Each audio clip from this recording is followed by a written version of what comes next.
Jericho, Jericho, Jericho. Joshua beat the battle of Jericho, and the walls came tumbling down. Hallelujah.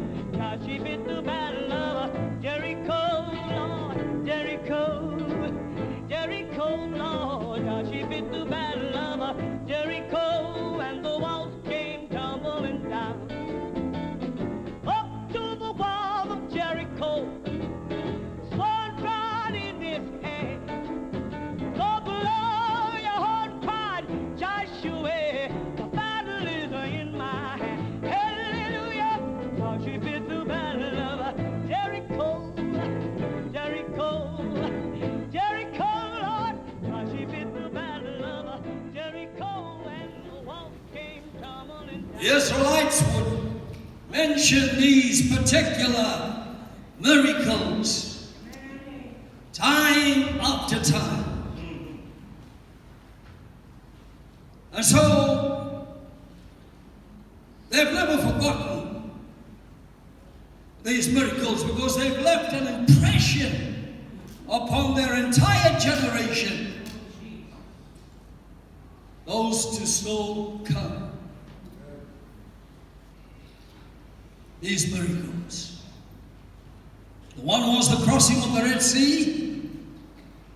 You'll find that in Exodus chapter 14, and secondly, the crossing of Jordan in the book of Joshua chapter 3 verse 17. It reads, "And the priests that bear the ark of the covenant of the Lord stood firm on dry ground in the midst of Jordan. And all the Israelites passed over on dry ground until the people were passed clean over Jordan." You know, God is a miracle working God. And He's never ceased proving Himself to be a miracle working God. Because God never moves outside of the realm of the supernatural. He never moves outside of performing miracles. He's also there within the confines of miracles. Amen. And He can perform a miracle right here this morning. Yes.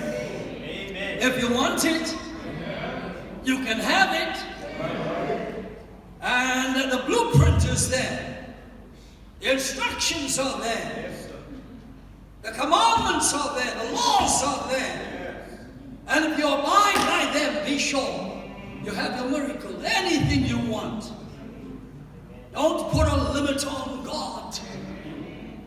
God can do anything but fail. He's still in the miracle working business. His promises are yea and amen. And God's bindings, our God, are His enablings. And all God's asked for this morning is obedience to His command. So I learned from this particular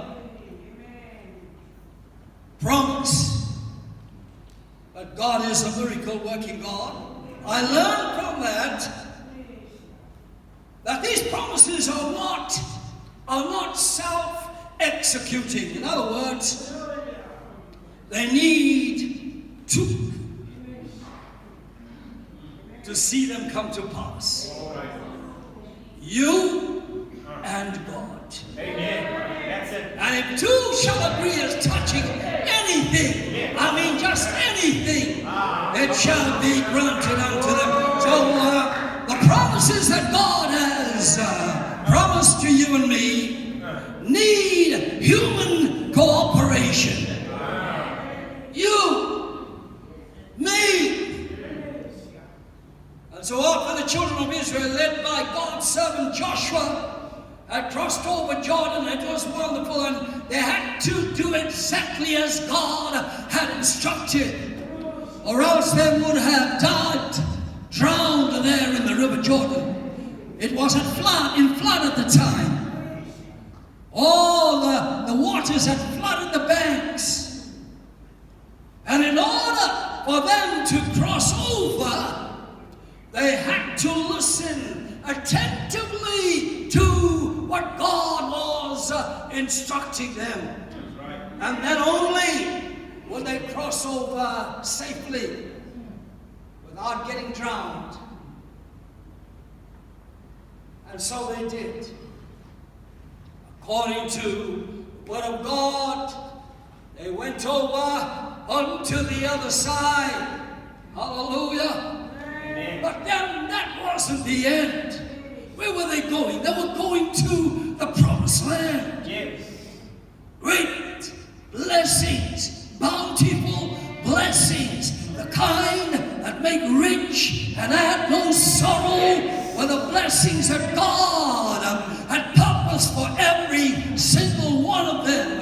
And God, who is the same yesterday and today and forever, the same, He has promised to you in this year and day. He has promised to you the same rich blessing that He had given to the Israelites. Amen. Thank you, Jesus. You can have that too. But there is a formula. There is a blueprint.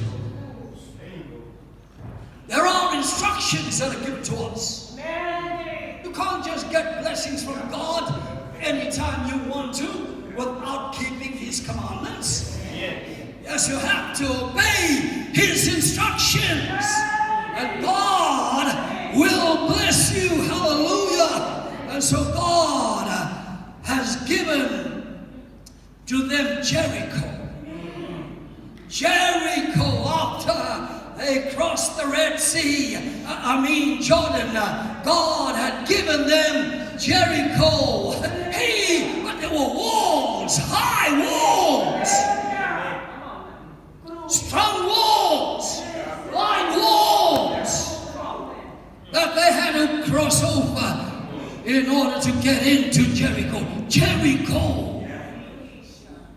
There's gold inside of Jericho. There's precious stones there inside of Jericho. There's treasures there in Jericho. But the walls, wide walls, they say the walls were so wide that even 4 cars could run side by side on the top of those walls. It's like some of our express freeways. That's how wide these walls were. And the Bible says that Jericho was straitly shut up, closed, sealed. That none of us imagine that when we are over on the other side, we are utterly free from all the attacks of the enemy. We are not finished with the old battle, the relentless battle, the struggle. We are not finished with sin. Those are the walls that stand between us and God. Great blessings that God has purposed for your life.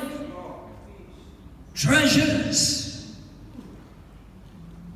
His purpose for your life. God has some great things for us, but the walls are the problem. The walls. And if there's any child of God that has based his or her hope that we'll never have any attacks, that we are finished now with the whole battle of sin and temptation. If any child of God has that in mind, that kind of experience and belief will be shattered and disillusioned. As long as the tempter is alive, we'll always be tempted. And he's alive, I tell you. The devil is alive. He's intensified his attacks on your mind. He's intensified his attacks on your soul. He knows that his days are numbered. And all what he does, he has to do, and that's speedily. He wants to rob every one of us of our soul salvation. Don't you think for one moment that once saved, you're always saved? No, we have the assurance that if we walk within the confines of God's word, if we walk upright and serve God in the beauty of holiness, then be sure we'll make it into heaven.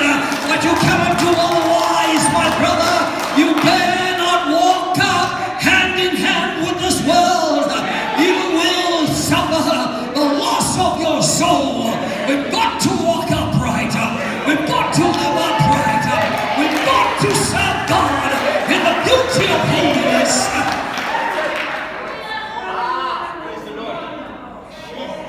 So I have difficulty in agreeing with the belief that we are saved and sin has been eradicated. No, sir. Why does 1 John 1:8 tell us, writing to Christians now, he says, if we say we have no sin, we deceive ourselves. And the truth is not in us. Now, this doesn't give license because of that verse of scripture. If we say we have no sin, that doesn't give you license to sin. Oh, you'll go to hell if you sin. No sin can enter there. I said, no sin can enter there. My Lord. And so, thank God, we have grace, mercy. Within us is a mighty power. Within you, within me, is a mighty power greater than sin. There has no temptation given to us, but that which is common and well able for you and I to overcome. No temptation, because God has made a way for you to escape. Hallelujah. He's made a way for you to come out of temptation. Don't use that as an excuse. Hey, well, we're living, brother, in a world of sin and temptation. There's no hope for us. That's a lie from the pit of hell. Because greater is he that is in you than he that is in the world. Hey, God has made a way of escape for us to overcome sin and temptation. Hey, now temptation is not sin. Temptation is not sin, but it is yielding. Yielding to temptation. We'll always be tempted. You'll be tempted, 10, 20, 50, 100 times a day. But that's not sin. It is the yielding to temptation. And through the power of the Holy Spirit, and through faith in God, we can change what seems to be failure into success. We can change what seems to be defeat into victory. Hallelujah. Beloved, God hasn't brought you thus far to leave you. He said, Lo, I'm with you all the way. I'll be with you to the end. Hallelujah. I know what you've come through. I know what we've all been going through. But praise be to God. God is still on the throne. And he will remember his own. The trials may press us and burdens distress us. He never will leave you alone. He's promised that. I said he's promised that. And he's not a man that he should lie. His promises are yea and amen. And he'll make them good every time. Hallelujah. I said hallelujah. Oh God. Praise the Lord. Those Israelites proved that God was faithful. He brought them safely through Jordan, and we'll see them through all the way. Hey, brother, sister, he hasn't brought you thus far to leave you. Amen. If you overcame last night's temptation, remember what happened last night? Remember? Think about it. You forget so soon. And if he gave you grace to overcome last night's temptation, he'll give you grace to overcome today's temptation. He will. I said he will. Matthew 28 verse 20 explains it all. And lo, I am with you all the way. And so Joshua 6 says, now Jericho was straightly shut up because of the children of Israel. None went out and none came in. And so victory over Jericho seemed impossible as they stood before those walls. Hey, as they stood before those walls, hey, look at those great big walls.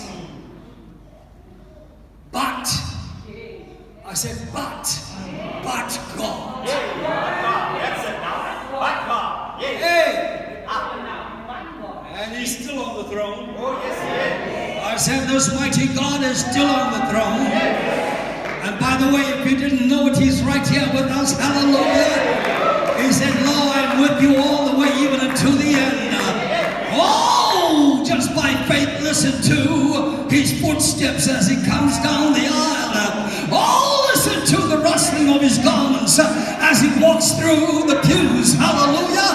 I said, God is still on the throne, and he will remember his own. Although trials may press us and burdens distress us, he never will leave you alone. He's still on the throne. I said he's still on the throne. Hallelujah. Glory to God. And so God then lays down before Joshua some instructions that he's got to follow, and if obeyed, they would conquer. What a strange spectacle. Oh my God, it must have been for those inhabitants of Jericho to see those Israelites walking around those walls. God said, walk around once every day, and don't you utter a word. Just walk. I'm telling you, walk. And if we obey God, hey, we'll come on. And so they walked in silence around the walls. The priests were before them, and here they walked around the walls once. Walk slowly. They didn't run. They didn't rush. They weren't in a hurry. Just walk. Hey, just walk. That's all. Don't talk the walk. Just walk. Walk. Once every day. And they had to go into their camp. And now they can talk. Hey, tell the wife, hey, what's going on here? Wife must have asked, what's going on here? I don't know. This is what Moses and Joshua instructed, that we just walk and don't utter one word. And they did this for 6 days. 6 days. Oh my God. Once every day in total silence except for the sound of their feet. I can well imagine that the silence of those marching around the wall was broken by those taunts and the mockery laughs of those who watched them from behind the walls. Hey, what are these guys up to? Look at them walking around. What do they think they're doing? Verse 4, God instructs that 7 priests shall bear before the ark 7 trumpets of ram's horns, and on the 7th day, number 7, on the 7th day, hallelujah, go around the walls 7 times. Amen. 7 and 6 make 13. Lots of people think that's a bad luck number.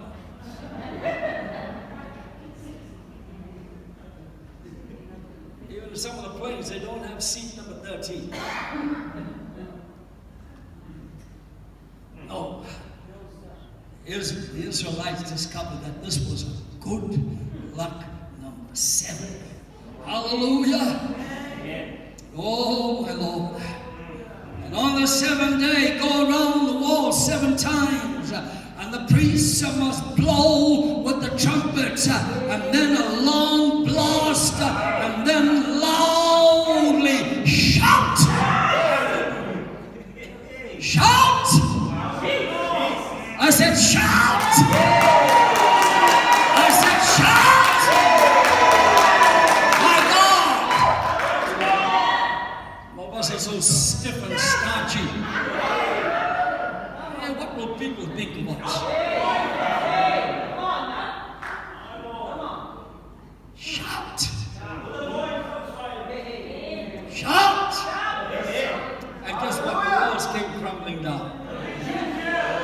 They shouted and the walls came tumbling down. Notice that the central feature of that procession was the Ark of the Covenant. It's mentioned here quite a few times in chapter 6. And the importance of the ark was the symbol of the presence of God. So they went marching around the walls 13 times alone. God was with them. As they marched, the presence of God was there with them. Hallelujah. But God is still in the miracle working business. And we need the presence of God in this here house. We need God's presence in this church. We need God's presence in your home. We need God's presence in our lives. We need God's presence all the time. Yes, and if God is with us, then who can be against us? Hallelujah. Don't want any flesh manifestation. No, they were in silence. No flesh. God. We need God. He must have preeminence. He must be in control. He must rule. He must reign. And if you allow Him His place in your life, in your home, in your family, in your job, then be sure you'll be blessed. Hallelujah. And so the ark was the symbol of their past experiences of victory. The Bible says in verse 11, the ark of the Lord compassed the city.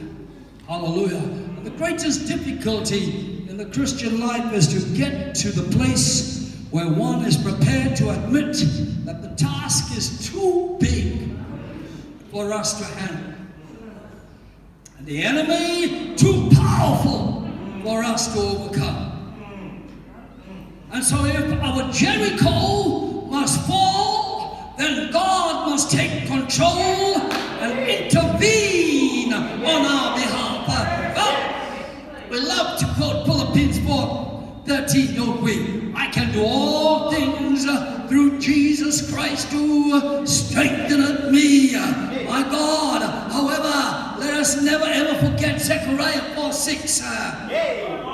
Not by might nor by power, but by my spirit, saith the Lord. God gets all the glory. When you get victory over victory, God wants all the glory. You have nothing to do with glory. All you have to do is just do what He tells you to. Hallelujah. But He wants all the glory. Hallelujah. And so listen to what God is saying. Obey His instructions. And if God says to you, listen, man, jump through the wall, what would you do? What would you do, Sister Lynn?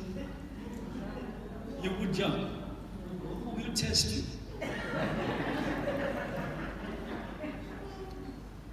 And if God says jump, I believe He'll remove the wall. He'll remove that wall. Amen. But only if God said, John. Don't look around for walls now and say, amen. This is what God is telling me. Be sure to hear it from God. Because you'll be in a mess if you do that. My Lord, God wants to bless you. But without me, you can do nothing. Says Brother John 15 verse 5. Child of God, rejoice. I'm through in a moment. Rejoice when impossible duties lie across your path. Because it's right there where God will be glorified. I said no situation, no condition, no difficulty, no unknown, untried, dark situation or dangerous circumstances too hard for God. We serve a miracle working God. And too long have those walls been around you, mocked you. That's right. They've been there around a long time. We've been around those walls that have stood in the way of our progress. We've tried and used every conceivable method to tear those walls down. And I say this because surrounding the children of God, there's endless Jerichos, endless walls that surround you. And they look higher every time you look at them. They look wider every time you look at them. And guess what? I hear the voice of the devil saying, impossible. I said, God is the God of the impossible. God is a miracle working God. Hallelujah. I said, God is a miracle working God. My Lord. And those walls should be recognized not so much as obstacles or hindrances. Those walls to every child of God should be recognized as a challenge. Speak to the walls. Speak. Obey. All those walls that have turned every one of your dreams, oh my God, every one of your successes into nightmares and failures. Walls that are large and laced with revenge and revulsion and regret. Walls. Walls. Don't leave this meeting until every wall has been pulled down. Don't just sit there. Trust God. Get up. And believe God for that miracle you've been waiting for. Walls of pride. Oh, the scripture says in Proverbs 16 verse 5, everyone that is pride in heart is an abomination to the Lord.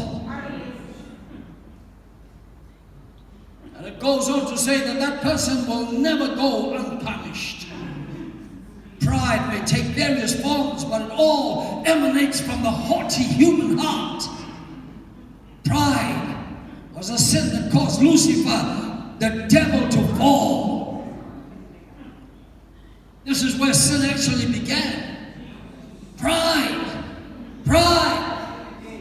How art thou fallen from heaven, O Lucifer, says Isaiah 14.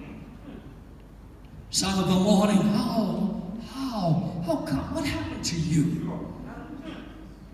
Lucifer said in his heart, I will exalt my throne above the stars of God.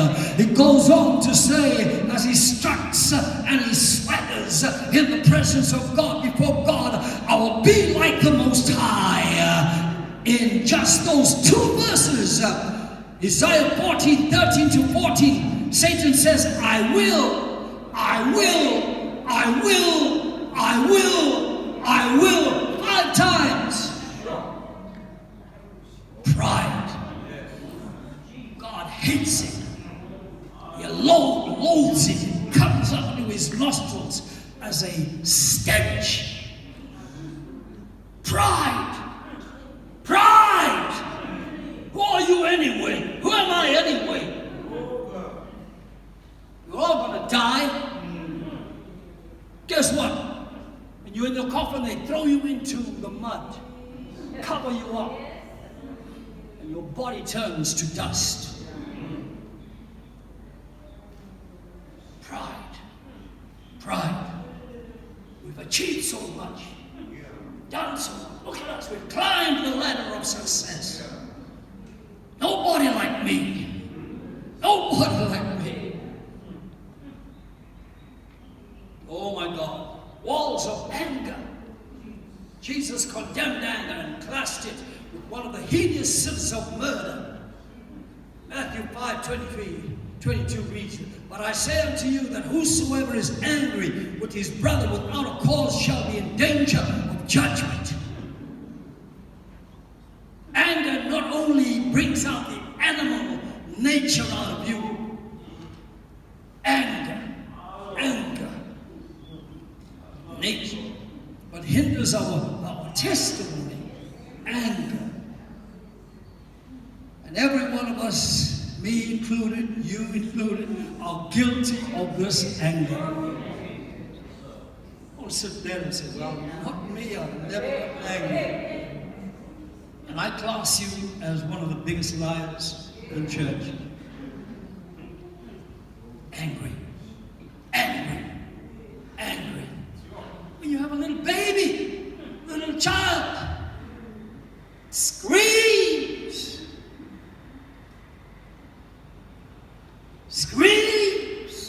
angry, that child.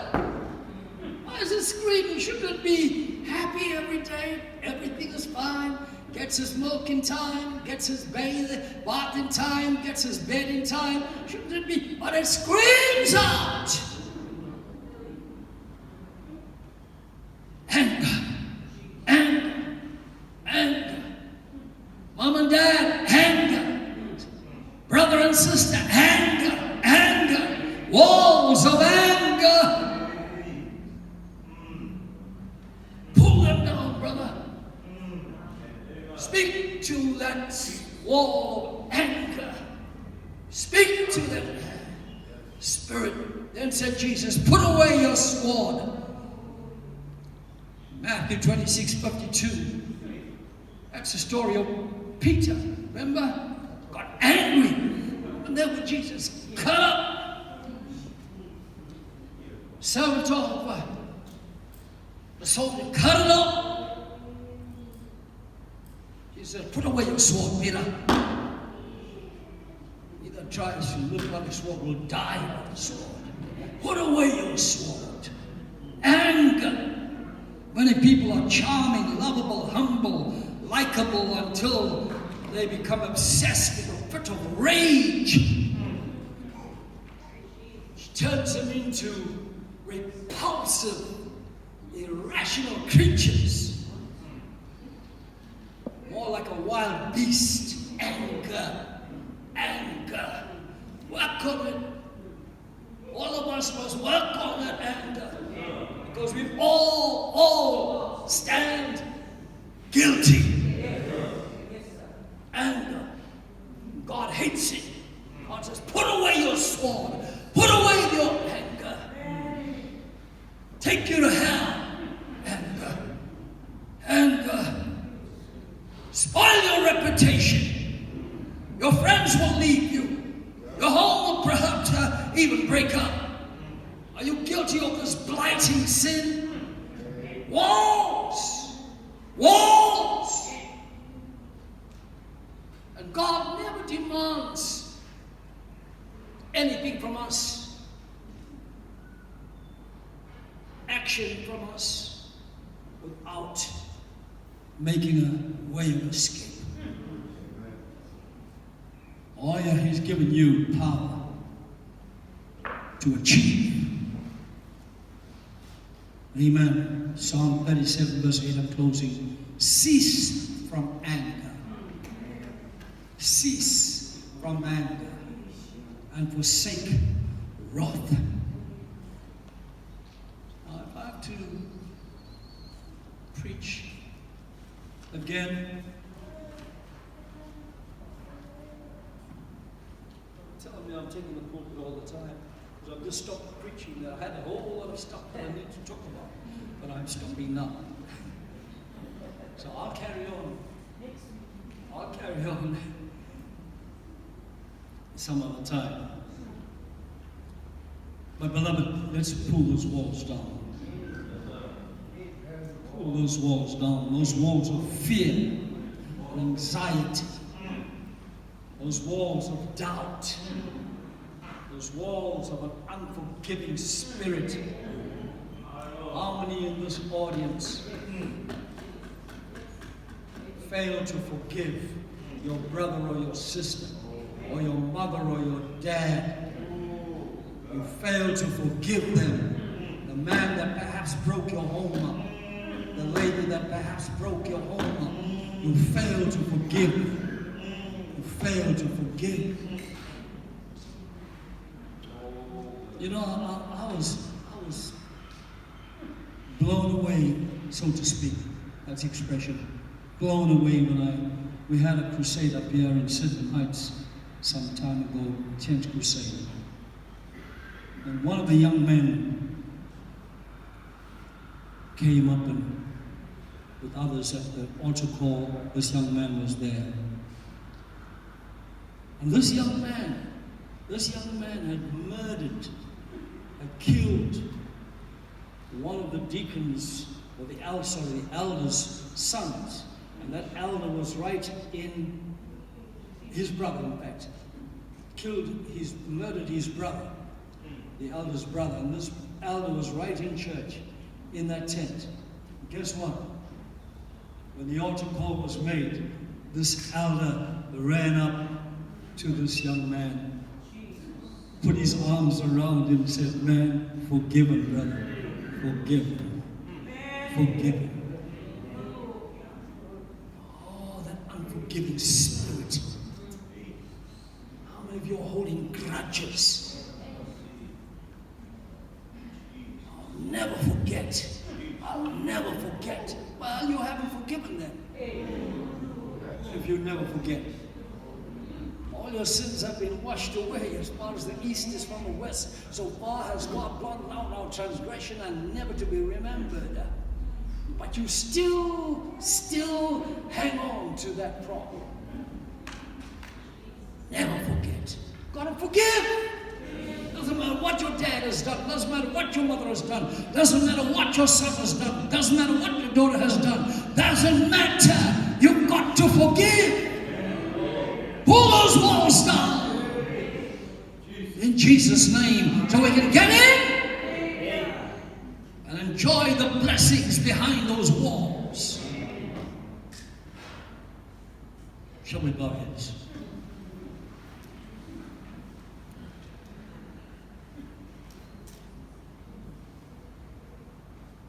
Thank you, Lord.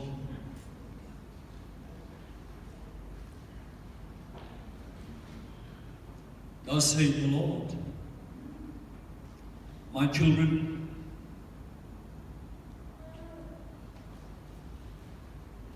you sit in my presence, and I am with you. I know your hearts, I know your minds, your thoughts. Nothing is hid from me.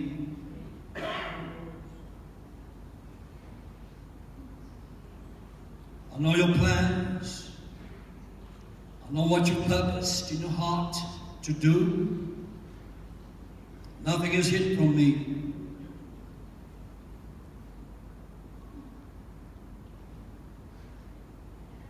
And here, on this day, I'm in your midst and I walk through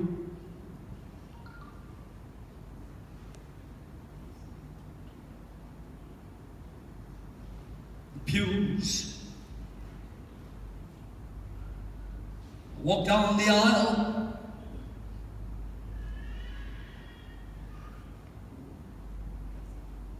my spirit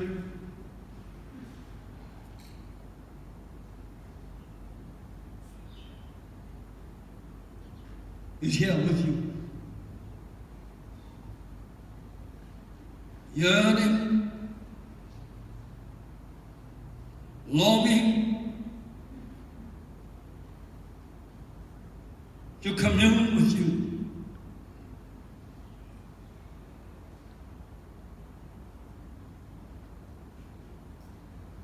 As my spirit has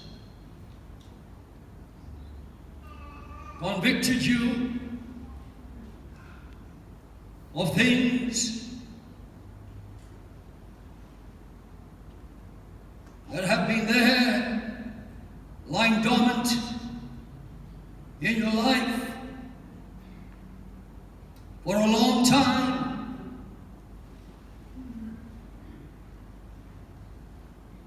Those things which are seemingly small in your sight,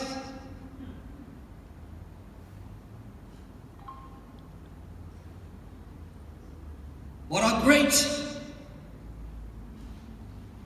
and abominable in my sight.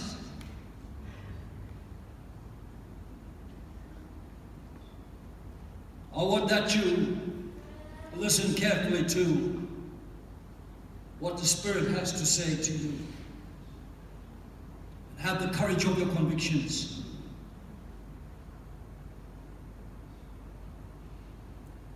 To admit that you have failed me.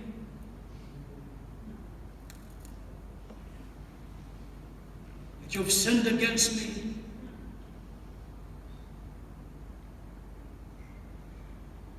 Above all, I am ready to forgive you.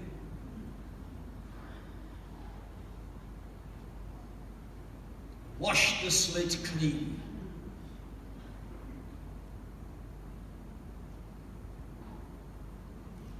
I'm in your midst to heal you, to deliver you. I can do it and I will, if you will allow me to. This is my word unto you, my people.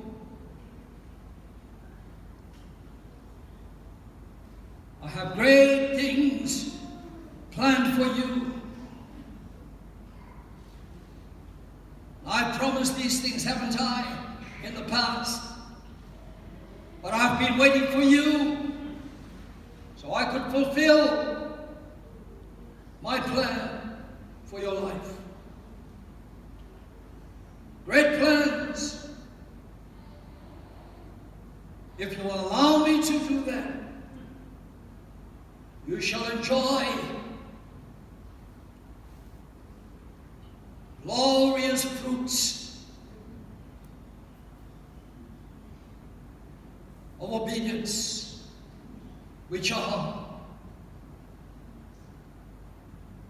joy, peace, happiness, prosperity, blessings, pressed down, shaken together, and running over.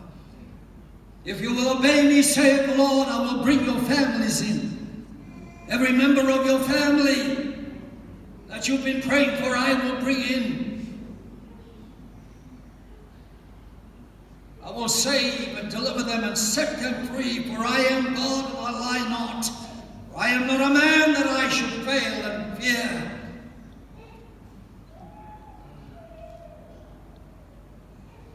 This is my word unto you, my people. Obey as the Spirit of God ministers to you as I walk through your midst. As my Spirit ministers to you, listen to his voice. Save the Lord.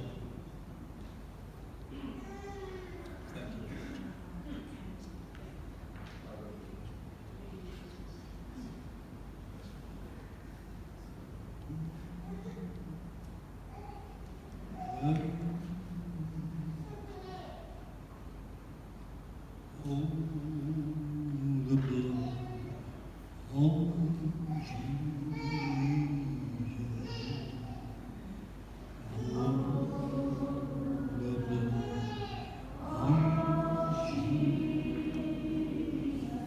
precious blood.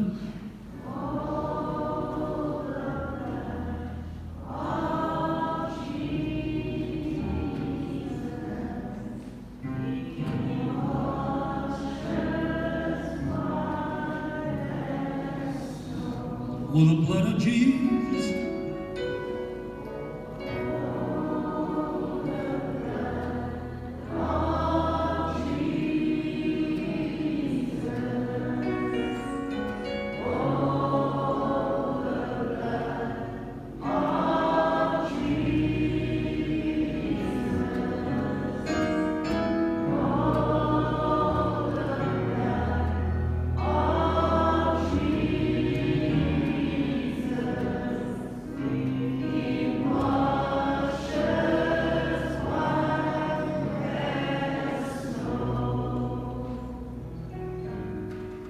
Thank you, Lord. We bless you, Savior. Thank you. Thank you. Brother Franklin, will you just close this session? It's a short prayer, please.